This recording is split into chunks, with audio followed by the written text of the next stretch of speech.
ano, nung una po, hindi pa ako nagbubukas ng Facebook kasi yung dami nagtanong kung ako daw po yun, ganon. Ay, ganun? Oo. Ayan mga kalingap, marahay na hapon sa Indogabos. Welcome back to my YouTube channel, Teresa Bisaya pero Bicolana. Taas noo, taga-daet ako. Ayan, gusto ko lang pagtuunan ng pansin tong mahaba tong video na to. Bale, part 6 na to ni Kalingap Rab. Punta lang kayo sa kanyang YT channel, Kalingap Rab. Bale, andun yung pinakabuong video, part 6. Kasi meron ditong nabanggit sila nanay at saka si Joy na gusto sana nilang gawin. Kaya lang parang nag-aalangan sila dahil syempre andyan ang Kalingap team at ang pabahay. Kaya ito, pakinggan natin. Pero bago yan, ayan, wag muna natin kalimutan magpasalamat kina Kuya Bal Santos Matubang, Kalingap Rab at sa buong team ng Kalingap. Syempre, mula yan sa reactor lang sa Kalam. At saka para sa mga para wag na kayo mag-comment na kung legit ba tayo. Legit po tayo dahil kung hindi ako legit, hindi nyo makikita yung mukha ko. Ako'y magtatago sa boses lang kung hindi legit. Kaya ito, panoorin na natin. Ayun. Kailan ang pasukan nyo, Joy? Sa August po ata. August? September. Anong plano mo ngayong bakasyon, Joy? Ano po, dito po muna kay la mama at wala naman pong maghahanap po sana ako ng trabaho. Ayan, bakasyon kasi, 'di ba? Bakasyon, kaya ang plano sana niya is maghanap siya ng trabaho.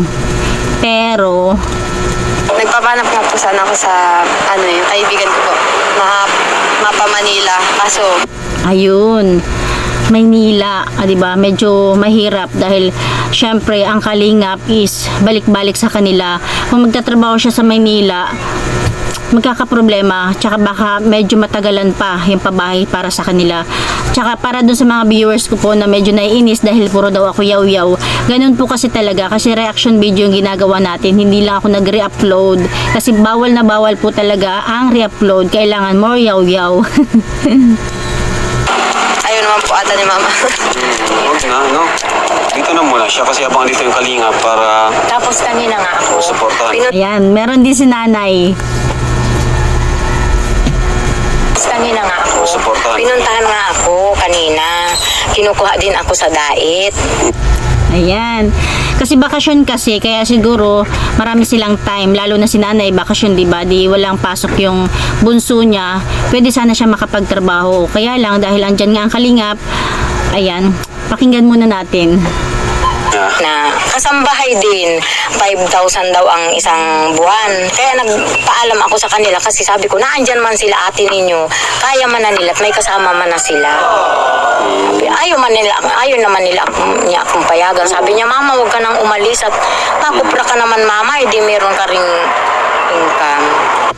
Ayan, di ba? Kasi kahit papano, ayaw din siyang payagan ng mga anak dahil syempre tuwing pupunta dyan ang Kalingap, kailangan talaga is andyan si nanay.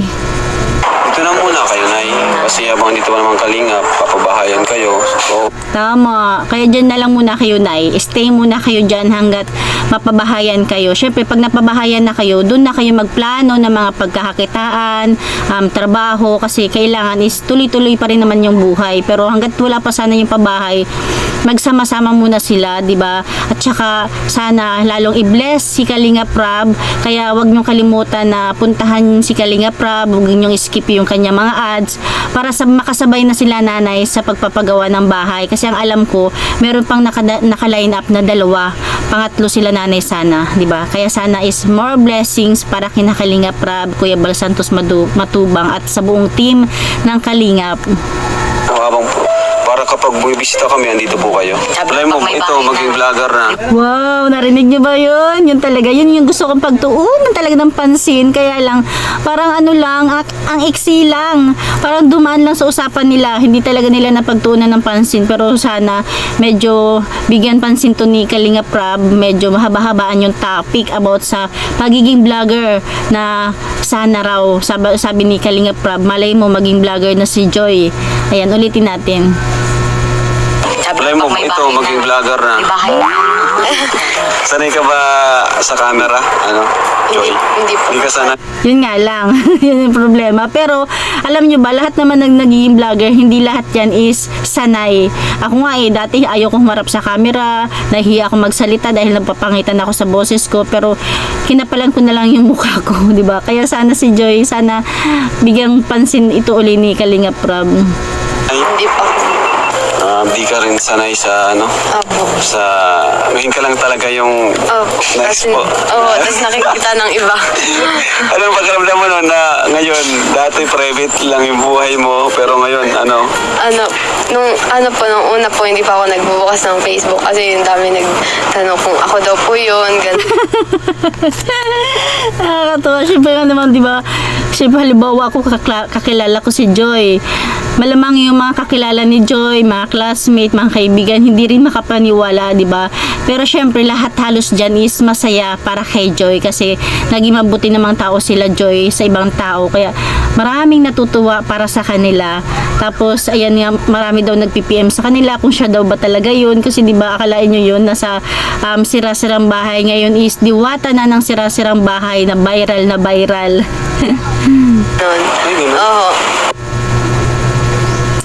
Ayan lang mga kalingap, yan lang yung gusto kong i-share sa inyo, di ba? Maiksi lang naman, kaya pagtiyagaan nyo ng panoorin, di ba? Yung ano ko sana is, sana turuan ni Kalinga Prab or turuan ng ibang team na maging vlogger si Joy, di ba? Sila Rachel, vlogger na, di ba? Si Erica, pwedeng maging vlogger din yan.